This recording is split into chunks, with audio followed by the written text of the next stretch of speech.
اللواء ناصر العبد مدير مباحث الإسكندرية. أهلا بسيادتك يا فندم. اهلا وسهلا. عايزين يا فندم نعرف آخر التطورات بالنسبة لمنطقة سجون برج العرب والتأمين اللي حوالين السجن، تأمين الرئيس المعزول محمد مرسي. والله بص يا عمرو، هو طبعا بمجرد صدور القرار بتاع نقل الرئيس المعزول لمحبسه في برج العرب، طبعا عملنا استنفار كامل للقوات. احنا كنا عاملين تعزيز قبلها طبعا في جميع المنشآت الحيويه، ومنها طبعا سجن برج العرب وسجن الحضره. فاول ما صدر القرار احنا انتقلنا على طول السيد مدير الامن من جهاز الدين والامن المركزي، قاده الامن المركزي والقوات المسلحه، وبدانا نعزز ونعمل نقط امنيه ونقط تفتيش. عملنا اقوال امنيه هناك حوالين السجن لغايه لما بدانا كمان امبارح رحنا عملنا حرم للسجن على اساس ناخد حرم من بعيد، لان في برضه في سكان بس بساط بس في منطقه كده معينه هنعمل عزل لها عن السجن، بحيث ان احنا ما نضايقش برضه الناس اللي موجوده هناك. وعملنا حاجه ثانيه اللي هي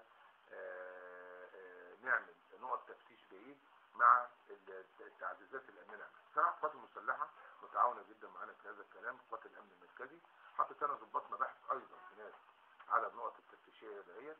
زي ما اقول لك كده، او الخلاصه، سجن برج العرب اصبح خط احمر لاي حد يروح هناك. خدمات موجوده، خدمات مش عايز نقول لك مكثفه، في حاجات بنجيبها او نشاهدها من بعيد. لو حد حاول انه يقرب حتى هيبان وهيتعرف من مسافه، يعني مش هيخش اصلا ولا هيقدر يشوف الصور اصلا بتاع السجن. فعشان كده انا يمكن قلتها في الفضائيات وقلتها في بعض اللقاءات ان سجن برج العرب سجن خط احمر لاي حد يروح. عشان كده بطمن الناس كلها، الرئيس المعزول في محبسه بيطبق عليه القواعد العامه الخاصه بالسجون بمعرفه ضباط مصلحه السجون، لان احنا كمديريه امن مركزي قوات مسلحه لنا الحراسه الخارجيه فقط. اما من الداخل فهي خاصه بزملائنا في مصلحه السجون، وهم صراحه على كفاءه عاليه جدا. الناس لا تثقل اي جهد في تامين هذا المسجون داخل السجن، لان ده وبيطبق عليه المسجون احتياطيا ارتدى الزي الابيض المصرح له. اي مخالفه للتعليمات هيطبق عليه القواعد، واي مخالفه هيطبق عليه الجزء اللي محدداه قواعد السجون.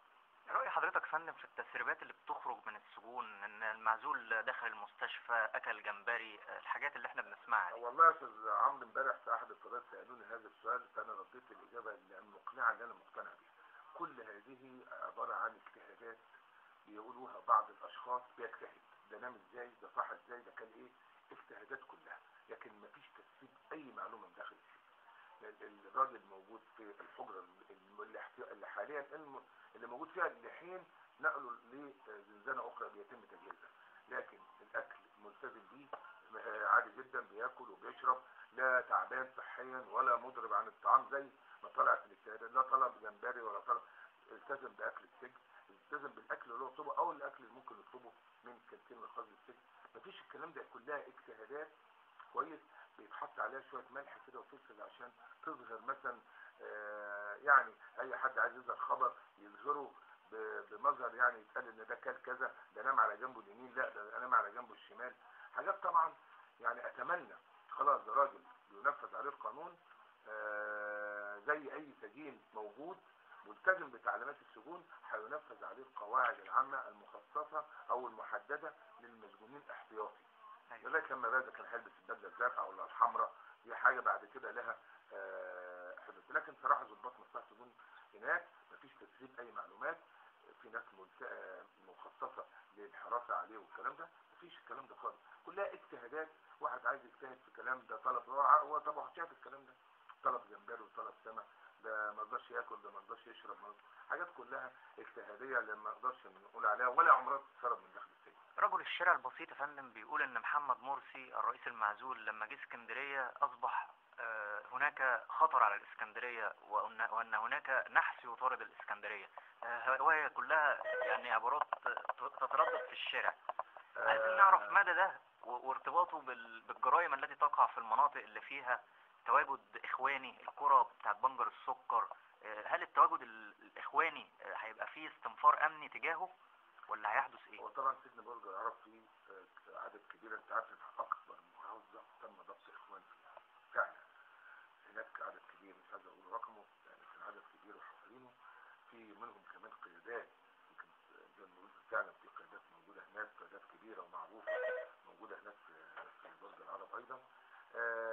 اللي انا اقدر اقوله ان بطمن كل الناس، اسكندريه امنها بخير، احنا موجودين. ست اللواء امين عز الدين ما بيسيبناش، احنا رحنا امبارح قعدنا يوم كامل في الحراسه الخارجيه اللي احنا معدينا عليها واحد واحد عشان نطمن الناس.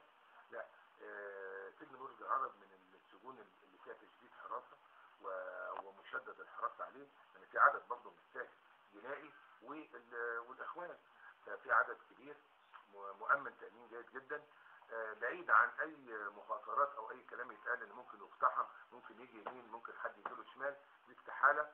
بوليس فاتح خط احمر، اللي يجي هناك ده بقى هيطبق عليه القانون، واللي احنا واخدينه من القانون هنطبقه عليه بعيد عن اي شيء. الرسالة يا فندم اللي اللواء ناصر العبد عايز يوجهها لجماعة الإخوان المحظورة يوم الجمعة الجاية لو حاولوا يروحوا أو مجرد يفكروا إن هم يروحوا برج العرب.